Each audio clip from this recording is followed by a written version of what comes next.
And what? And I'm like, hi, how's it going? One purposes.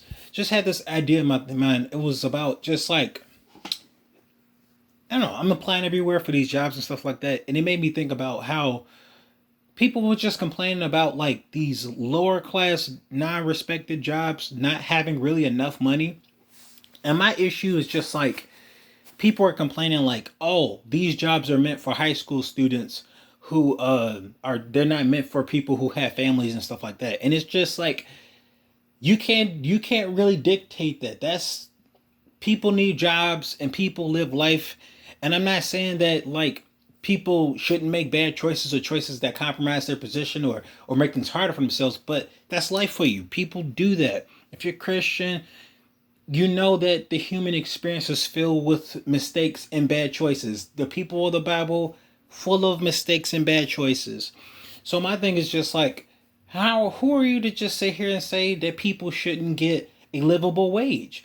I forget who said it, but somebody said that if you don't have enough money to support people, you shouldn't be in business.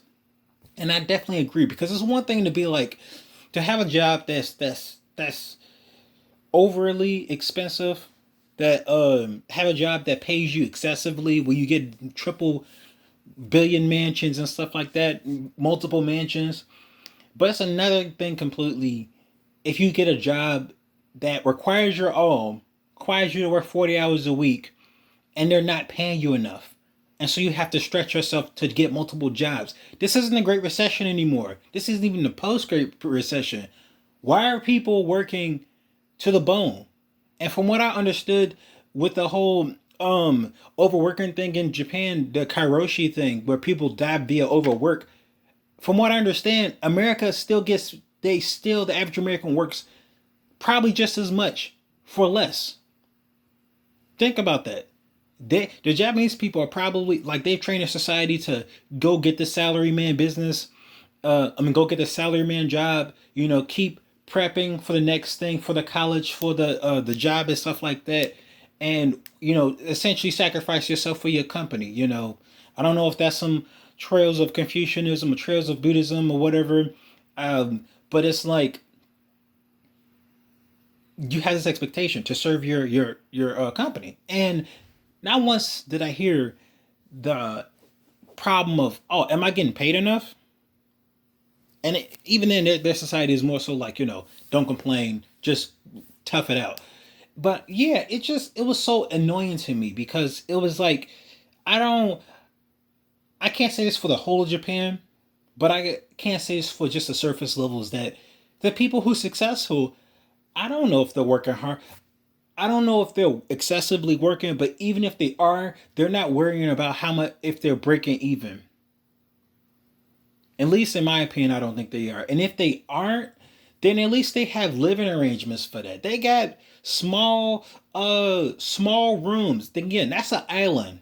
That's a big, like a massive. Their country is like just a massive island. So imagine what they're doing to compensate for that small amount of room, and they have their rent. Now, another thing that made me think, well, people want to say, "Oh, we have business regulations and why we can't have uh all these tiny houses and stuff like that." There are plenty of places throughout the world that has small living quarters and they're affordable. Like our dollar is very very powerful. I just talked to this other guy.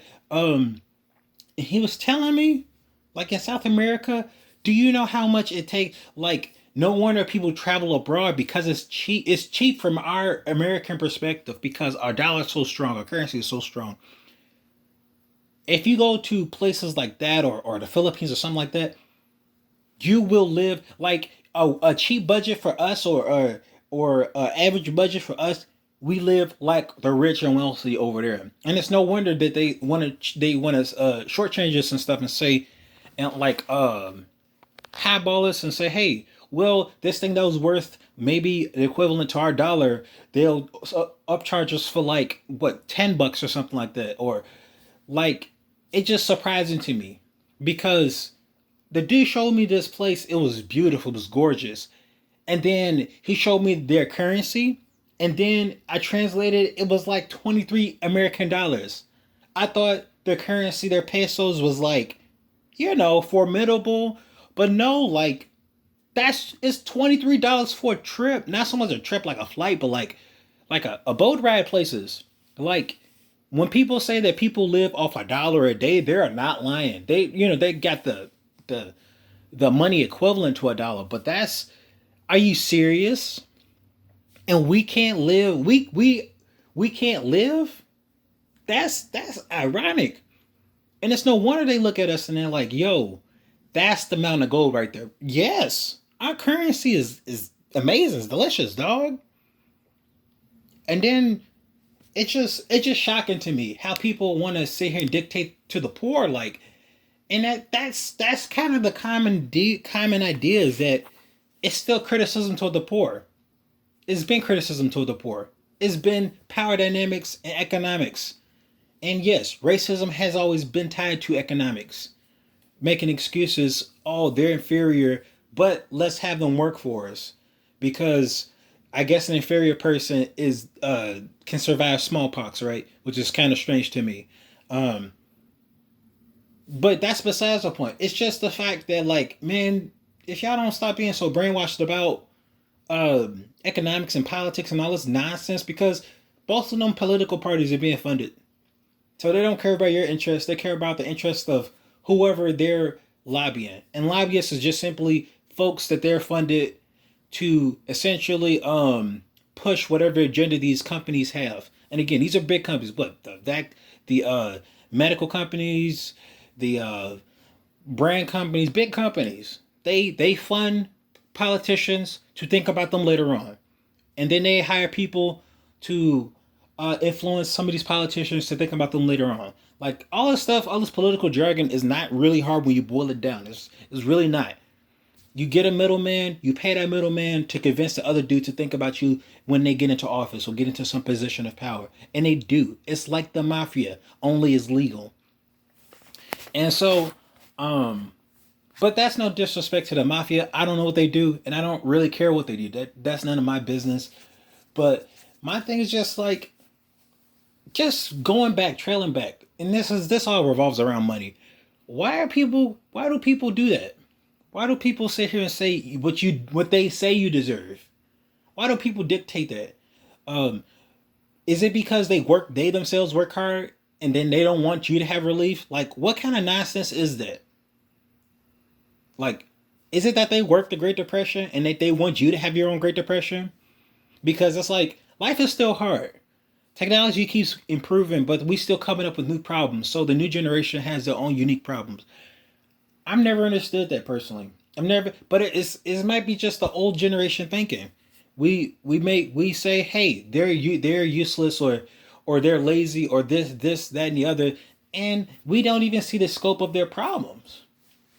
This new generation that's just searching for acceptance and trying to be the new hype beast, hype ninja, whatever you want to call them. Maybe that term is outdated, but it's like it's weird to me, because it's like, especially today where currency isn't as strong as what 10, 20, 30, 40, 50, 60 years ago, where people back in the day could use what, one job maybe, and two jobs. Yes, it was pushing it, but like you want to be an overachiever, but like one job could pay for your college, one job could pay for your house, one job could pay for your overall career.